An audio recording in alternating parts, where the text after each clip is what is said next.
출애굽기 37장 1절부터 9절 말씀 마음을 집중하시고 함께 읽어보십니다. 부살렐이 조각목으로 궤를 만들었으니 길이가 2규빗 반, 너비가 1규빗 반, 높이가 1규빗 반이며 순금으로 안팎을 싸고 위쪽 가장자리로 돌아가며 금태를 만들었으며 금고리 넷을 부어 만들어 네 발에 달았으니 곧 이쪽에 2고리요 저쪽에 2고리이며 조각목으로 채를 만들어 금으로 싸고 그 채를 궤 양쪽 고리에 꿰어 궤를 매게 하였으며 순금으로 속죄소를 만들었으니 길이가 2규빗 반, 너비가 1규빗 반이며 금으로 그룹 둘을 속죄소 양쪽에 쳐서 만들었으되 한 그룹은 이쪽 끝에 한 그룹은 저쪽 끝에 곧 속죄소와 한 덩이로 그 양쪽에 만들었으니 그룹들이 그 날개를 높이 펴서 그 날개로 속죄소를 덮었으며 그 얼굴은 서로 대하여 속죄소를 향하였더라. 아멘.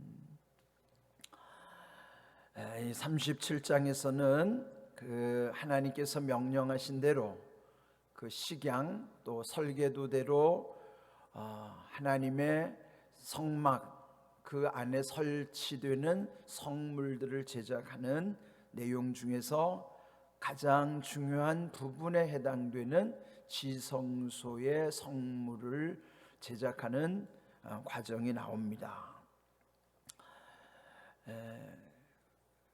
같은 것이라도 다 똑같은 것은 또 아닌 것입니다. 이 하나님의 성막을 구분할 때도 거룩한 곳이라는 의미로서의 성소, 또 가장 거룩한 곳으로서 구별하는 것으로서의 지성소. 그러니까 성소나 지성소나 다 똑같은 거룩한 곳이지만 지성소 앞에 지자를 붙이는 것은 지극히 거룩한 곳, 가장 거룩한 곳이라고 그 구별하는 것을 일컬어 지성소라고 하는 것이죠. 그래서 이 지성소 안쪽 성막의 가장 깊은 곳 이 안쪽에 우리 오늘날 교회로 위치를 이해하자면 지금 제가 서 있는 이 자리가 여러분이 앉아 있는 자리와는 좀 더 구별되는, 그래서 성막의 휘장으로 가려져 있는 곳으로서 이 안쪽 깊은 곳을 일컬어서 가장 거룩한 곳, 지극히 거룩한 곳, 지성소라고 칭하는 거예요. 제가 이렇게 구체적으로 설명하는 것은 여러분이 이해를 돕기 위한 거예요. 우리가 성소, 지성소도 잘 모를 수 있어요. 그래서 성소라는 뜻과 지성소라는 뜻의 아주 세심한 차이도 여러분이 좀 이해하기 쉽게 하기 위해서 좀 부연 설명을 하는 것입니다. 그래서 이제 가장 거룩한 곳 지성소 안에 들어가는 것은 두 가지가 있다고 그랬어요. 그런데 그 오늘 말씀에 보면 1절에 궤라고 있죠. 궤. 이 궤라는 것은 법궤라고도 하고 증거궤라고도 하는 것입니다. 그 궤라고 표현하면 우리가 흔히 생각하는 궤짝, 상자에 해당되는 거예요. 궤짝처럼. 그런데 그 안에 십계명 돌판, 하나님의 임재하심을 상징하는 이 지성소 안에 가장 중요한 것은 이 궤입니다. 법궤라고 하는 거예요. 증거궤라고 하는 것이죠. 근데 이 궤라고 하는 의미의 영어도 보면 아크라고 하는 것인데요, 이것은 창세기 6장에 노아의 방주를 표현할 때도 이렇게 똑같이 표현했어요. 그러면 방주도 이 법궤도 똑같은 의미의 표현이라는 거예요.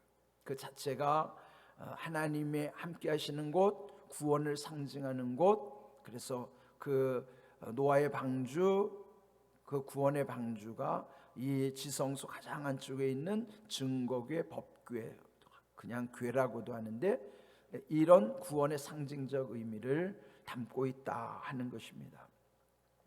자, 그런데 6절에 보시면은 그 또 하나 표현인데 속죄소라고 하는 표현이 나와요. 그러면 이 괴와 속죄소의 관계는 어떤 것인가? 거기 1절에 보면 괴의 규격이 나오는데 길이가 2규빗 반, 너비가 1규빗 반. 또 6절을 보세요. 속죄소의 규격을 보면 길이가 2규빗 반, 너비가 1규빗 반. 이 말씀은 규격이 똑같다는 거죠. 그러면 그 안에 하나님의 말씀을 담는 그 궤, 증거궤, 법궤 위에다가 설치하는 이 속죄소도 그 규격이 똑같은 거예요. 그러면 어떤 차이가 있을까요? 그 속죄소라고 하는 것은 증거궤 위에다가 설치하는 것인데 그 속죄소랑 똑같이 일체가 되는 거예요. 그러면 증거궤 위에다가 덮는다는 의미로서 속죄소. 여기 오늘 말씀에도 보면은 6절을 한번 보실까요? 속죄소를 만들었으니 그 규격이 똑같고 금으로 그룹 둘을 속죄소 양쪽에 쳐서 만들었으되 한 그룹은 이쪽 끝에 한 그룹은 저쪽 끝에 속죄소와 한 덩이로 양쪽에 만들었다. 자, 그러면 그 속죄소 위에 그룹이라는 것은 그룹 천사를 말하는 거예요. 그 천사가 날개를 쫙 펴서 이 양쪽 끝에서 중앙을 향해서 이렇게 날개를 높이 펴 마치 그 속죄소를 덮은 형상이죠. 이렇게. 그리고 속죄소를 향하였다 그러는 거예요. 그래서 여기 속죄소는 앞에서 말한 그 궤, 증거궤, 법궤를 덮고 있는 일종의 그 증거궤의 덮개에 해당되는 거예요. 그러니까 이것을 구분하면 두 개지만 사실은 규격이 똑같이 해서 그 위에 증거궤를 덮고 있는 덮개에 해당되는 거예요. 그러면 그 증거궤는 덮개가 같이 덮여져야 완전한 거예요. 이렇게. 그러니까 구분하면 둘이지만 실제로는 한 덩이가 되는 거예요. 이렇게. 물론 거기에 그 두 천사들이 그 날개를 쫙 펴고 덮고 있는 것과 이 덮개가 다 붙어 있는 한 덩이지만 실제로 전체를 놓고 봐도 이 밑에 있는 법궤와 일체를 이루고 있는 거예요. 한 몸을 이루고 있는 것입니다. 그래서 오늘 제목을 한 덩이로 만들었으니, 오늘 이 말씀이 그런 하나됨의 의미를 나타내고 있는 것입니다.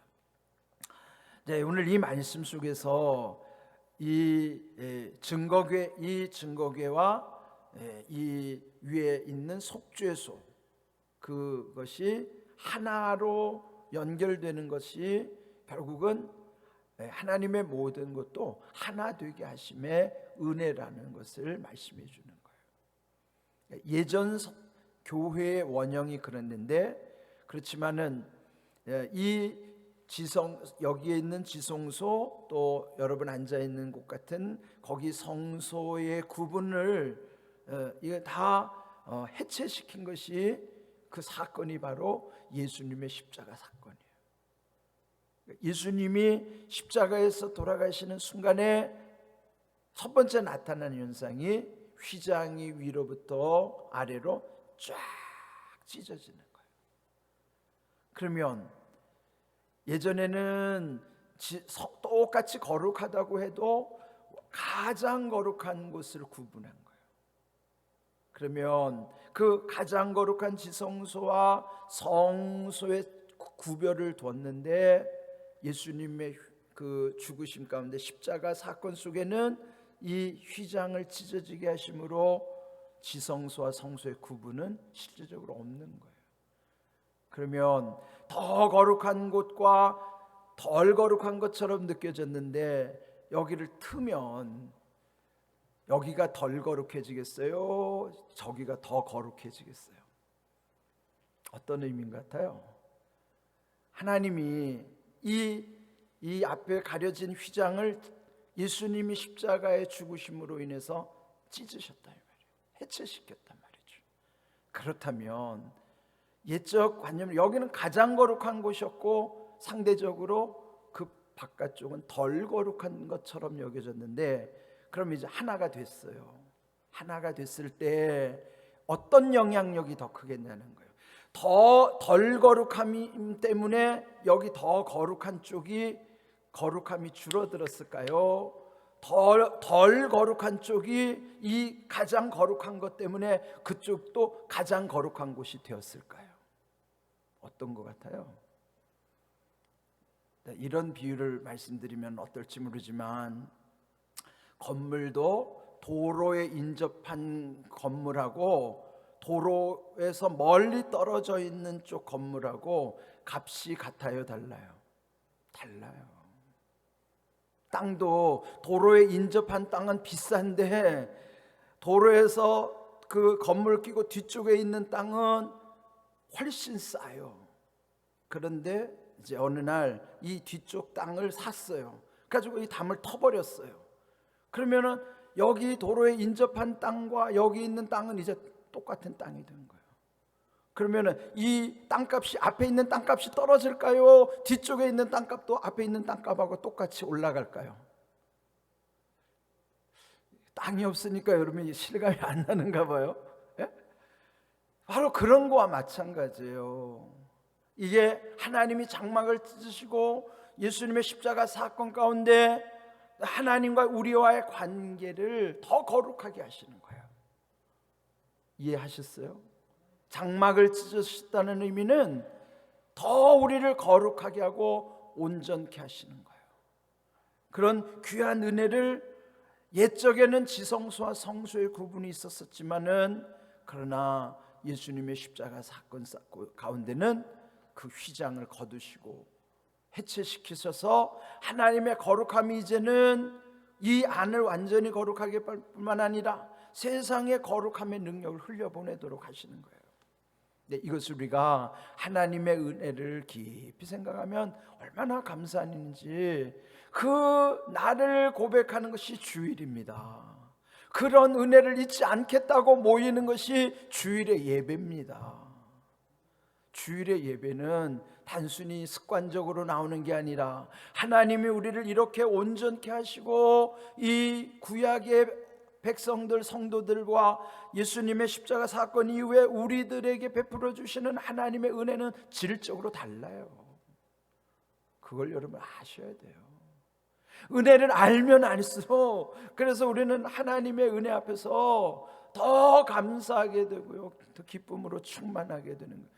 그런 의미를 깨달은 사람이 주일을 거룩하게 안 지키겠어요? 그런 사람만이 주일에 거룩하게 지키는 거예요. 그 기쁜 마음으로 하나님의 은혜 보좌 앞에 담대히 나오는 겁니다. 오늘 말씀도 이제 은혜 보좌 앞에 말씀인데, 그런 믿음으로 하나님께 나오는 것입니다. 그래서 여기 오늘 주신 말씀이 뭐냐면, 그 한 덩이로 만드신 것은 그 하나됨의 의미가 오늘 우리에게는 하나님의 은혜가 더 깊어지게 하시고 더 온전해지게 하시는 이런 놀라운 은혜로 하나가 되게 하시는데, 말씀드린 것처럼 이 앞에 지성소 안에 들어있는 그 법궤와 덮개, 법궤, 덮개, 그것이 일체가 되는 것이죠. 둘이지만 일체가 되게 하시고, 그러나 그 마지막에는 성소의 휘장을 찢으심으로써 지성소와 성소도 하나 되게 하시고, 이 교회의 거룩함이 세상으로 흘러가서 세상을 향하여 하나님의 나라도 온전하게 이루어져 가게 하시는 하나님의 비전, 하나님의 뜻이 있음을 기억하면서 살아가는 것입니다. 그래서 은혜인 거예요. 오늘 이 말씀을 구체적으로 다 조목조목 말씀드리지 않은 것은, 이미 앞에서 출애굽기 25장 10절 22절에 하나님이 명령하신 것을 이 본문에서는 그렇게 순종하면서 지켰다는 것 말씀해 주신 것인데, 그 의미를 좀 더 깊이 새기자는 뜻입니다. 그래서 한 덩이로 만들었다는 하나됨의 의미는 오늘 우리에게 이렇게 귀한 것이, 그래서 은혜 받은 사람은요, 하나됨으로 그 모든 것을 하나 되게 하는, 화목케 하는 직책을 감당하는, 은혜 받은 사람이 가는 곳은 그 공동체가 화목하는 은혜가 나타나는 거예요. 근데 자꾸 누군가가 와가지고 그 마음을 찢어놓고 사이를 갈라놓고 이러면 이게 마귀짓을 하는 거예요. 그런 곳이더라도 하나님의 사람이 들어오면 화목케 하고 화평케 하고 하나 되게 하는 것이에요. 그것이 그리스도인의 모습이에요. 그런 사람이 있는 가정은 그 가정이 얼마나 행복하겠어요. 그 가정 화목을 이루지 못하면 그 안에 이런 하나님의 은혜가 그 안에 없기 때문이에요. 그 교회도 마찬가지고 어떤 조직이나 공동체 안에서도 이런 하나님의 백성이 하나님의 은혜 가운데 있는 사람들은 하나 되게 하시는 하나님의 뜻을 순종하는 거예요. 하나님의 뜻은 한 덩이로 이렇게 성물을 만드신 것처럼 하나 되게 하심이 하나님의 뜻이기 때문이에요. 그래서 은혜 받으면요 하나 되게 하는 거예요. 다 하나 되고, 교회도 하나 되고 가정도 하나 되고 여러분의 모든 몸담고 있는 것이 다 하나 되는 은혜가 나타나는 거예요. 그 역할 중에 자기의 역할이 얼마나 중요한 것인가, 남을 탓하지 말고 내가 그리 살고 있는가 그를 돌아보는 거예요. 신앙은 남을 평가하는 게 아니에요. 신앙은 철저하게 하나님과 나와의 수직적 관계에서부터 수평적 관계를 향하여 내가 하나님의 뜻을 순종하고 이루어가는 것이, 이것이 하나님께서 우리에게 주시는 은혜요, 그 은혜를 함께 흘러보내는 축복의 통로로서의 사명을 우리가 이루어가는 것입니다. 그러니까 이건 누구 때문이야? 남을 탓하지 마십시오. 내가 하면 되는 것이고, 그 모든 것은 하나님 앞에 잠잠히 기도함으로부터 자기 자신을 깨달아 아는 것으로부터 모든 것이 이루어지는 거예요. 오늘 주신 귀한 말씀처럼 여러분이 하나님의 은혜를 충만히 경험하시고요, 은혜 받은 사람답게 모든 걸 기쁨으로 잘 감당하는, 평화를 이루어가는 화평케 하는 자, 피스메이커로서의 성도의 직분을 감당하는 삶 되기를 주님의 이름으로 축복합니다. 아멘.